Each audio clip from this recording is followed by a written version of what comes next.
Hello guys, welcome back. இந்த video என்ன பார்க்க போகிறோம் அப்படின்னா நிஃப்டி அண்ட் பேங்க் நிஃப்டி இந்த வீக் அப்படிலாம் போக பண்ணுறதுக்கான பாசிபிலிட்டிஸ் இருக்குன்னு சொல்லி பார்க்க போகிறோம். தென் ரிலையன்ஸ் எஸ்டிசி பேங்கோட ஸ்டேட்டஸ் நம்ம எவ்ரி வீக் செக் பண்ணுறதா, ஸோ அதே மாதிரி பார்த்துலாம். So first Nifty and bank Nifty ஆக்சுவலாக ரொம்ப நாளாக சொல்லிட்டு இருக்க விஷயம் தான். Nifty and bank Nifty correction வரதுக்கான வாய்ப்புகள் ரொம்ப அதிகம் அப்படின்ற மாதிரி நான் பேசியிருந்தேன்.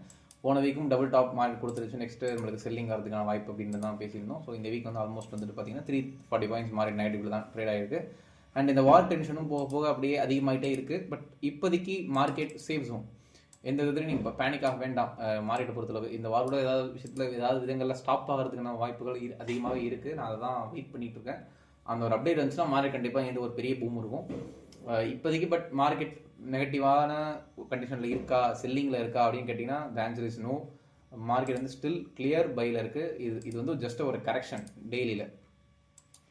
எப்போ மார்க்கெட் நம்மளுக்கு இந்த லெவலுக்கு கீழே வருதோ அப்போ தான் நம்மளுக்கு பேனிக் செல்லிங் அப்படின்றது எதிர்பார்க்கலாம். ஸோ ஒன்ஸ் நம்மளுக்கு 23,570, ஸோ 23,570 பிலோ மார்க்கெட் ட்ரேட் ஆரம்பித்தால் மட்டுமே அதுக்கப்புறம் நமக்கு வந்து நெக்ஸ்ட் சப்போர்ட் அப்படிங்கிறது இந்த லோவாக இருக்கும். இந்த 21,900 லெவல் வந்து உங்களுக்கு மேஜர் சப்போர்ட் லெவலாக இருக்கும்.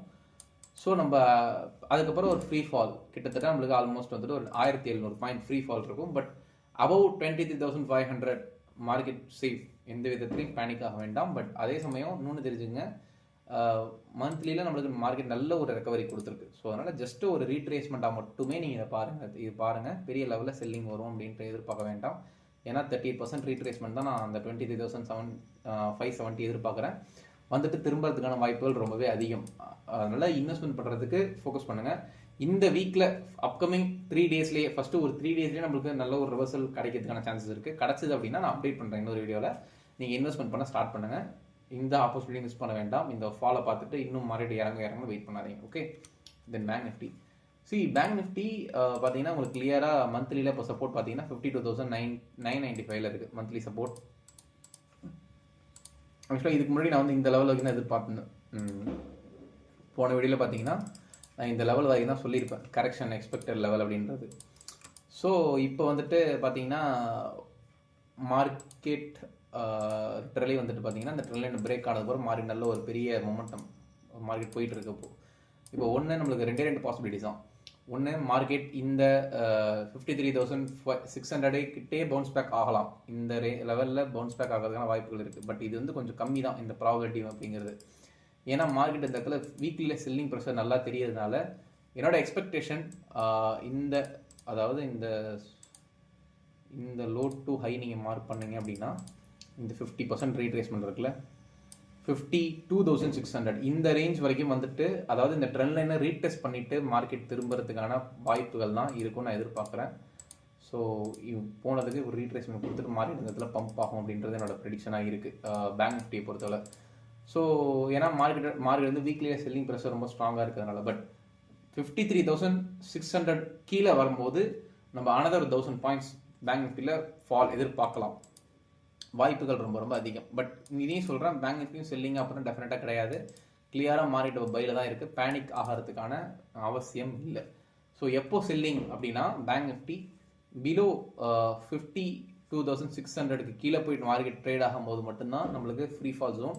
அதுக்கப்புறம் இந்த ஜோன் அப்படின்றது ஒரு மிகப்பெரிய ஒரு ஃபாலாக இருக்கும். ஏன்னா இந்த வார் டென்ஷன் போயிட்டு இருக்கிறதுனால ஏதாவது மேஜரான ஒரு அட்டாக்ஸ் எதாவது நடந்துச்சுன்னா அப்படின்னா கிட்டத்தட்ட நம்மளுக்கு 4,500 பாயிண்ட் ஃப்ரீ ஃபால். பட் இப்போ ஃப்ரீ ஃபால் ஜோனா அப்படின்னா டெஃபினட்டாக கிடையாது. Market still in buy trend. அதை வந்து நீங்கள் கரெக்டாக மனசில் வச்சுங்க. நான் போன 2 வாரமாக சொல்கிற ஒரே விஷயம், expected correction, not a crash, not a down trend. Okay, அதை நீங்கள் தெளிவாக மைண்டில் வச்சுக்கோங்க. ட்ரேடிங் இந்த டைமில் இப்படி ஒரு வாலட்டிலிட்டி வந்து நம்மளை கொஞ்சம் அப்படி இப்படின்னு கொஞ்சம் நம்மளை போட்டு இது பண்ணும். பட் ஆனால் இந்த டைமில் ஸ்டெபிலிட்டி இருக்கணும் அப்படின்னா கண்டிப்பாக டெக்னிக்கல் அனாலிசிஸ் வந்து ரொம்ப ரொம்ப முக்கியம். ஓகே. அண்ட் நெக்ஸ்ட் வந்து பார்த்தீங்கன்னா ரிலையன்ஸ் இண்டஸ்ட்ரீஸ். ரிலையன்ஸ் பொறுத்தளவுக்கு ஓவரால் நம்ம போன வீக் நான் சொன்னது தான், ரிலையன்ஸ் நல்ல ஒரு ரெக்கவரி. இப்போது ஜஸ்ட் ஒரு கரெக்ஷன் வந்துகிட்டு இருக்கும் மார்க்கெட்.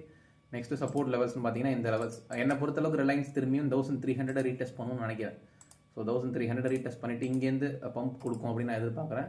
ஸோ ஒரு வேளை 1,300 வந்துச்சுன்னா it's very good opportunity next பைக்கு பார்க்கலாம் என்ன நடக்குது அப்படின்ட்டு. பட் இப்போதைக்கு டெய்லி நல்ல செல்லிங் ப்ரெஷர் தெரியறதுனால ஃபர்ஸ்ட் லெவல் ஆஃப்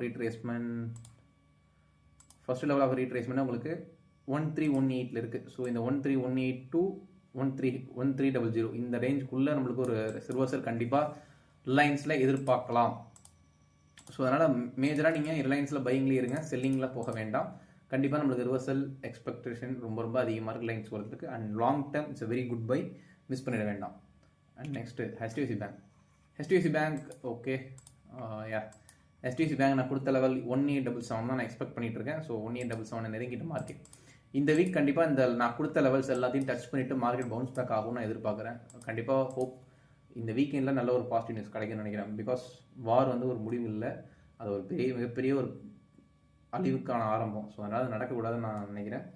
கண்டிப்பாக நம்ம இந்த வீக்கில் நல்ல ஒரு நியூஸ் கிடச்சி இந்த வார் ஸ்டாப் ஆகும் அப்படின்ற ஒரு விஷயம் எதிர்பார்க்குறேன். நடந்தால் குட், வெல் அண்ட் குட் எல்லாருக்குமே, இந்தியாவுக்கும் சரி பாகிஸ்தானுக்கும் சரி, நல்லா எல்லாருக்குமே. ஸோ அதனால் பார்க்கலாம். ஹோப்ஃபுல்லி இந்த வீக்கெண்ட் நல்ல ஒரு நியூஸ் வரும்னு நான் எக்ஸ்பெக்ட் பண்ணுறேன். ஸோ பார்க்கலாம் என்ன நடக்குது அப்படின்ட்டு. ஸோ ஒரு HDFC பேங்க் 1877 ரிவர்சல் ரேஞ்ச், அந்த லெவலில் நீங்கள் நெக்ஸ்ட்டு லெவல் ஆஃப் இன்வெஸ்ட்மெண்ட்டுக்கு போகலாம். பட் இன்னொரு விஷயம் தெரிஞ்சுங்க, இந்த இடத்துல எல்லாத்துலேயும் ரிவர்சல் செக் பண்ணணும். அது உங்களுக்கு தெரிஞ்சால் பண்ணுங்கள், அப்படி இல்லைன்னா நான் வந்து கண்டிப்பாக வெயிட் பண்ணுங்கள். இந்த ஒரு மிட் வீக்கில் இன்னொரு வீடியோ அப்லோட் பண்ண ட்ரை பண்ணுறேன், அதை நான் அப்டேட் பண்ணுறேன். Okay, so thank you so much. So நம்ம இன்னொரு வீடியோவில்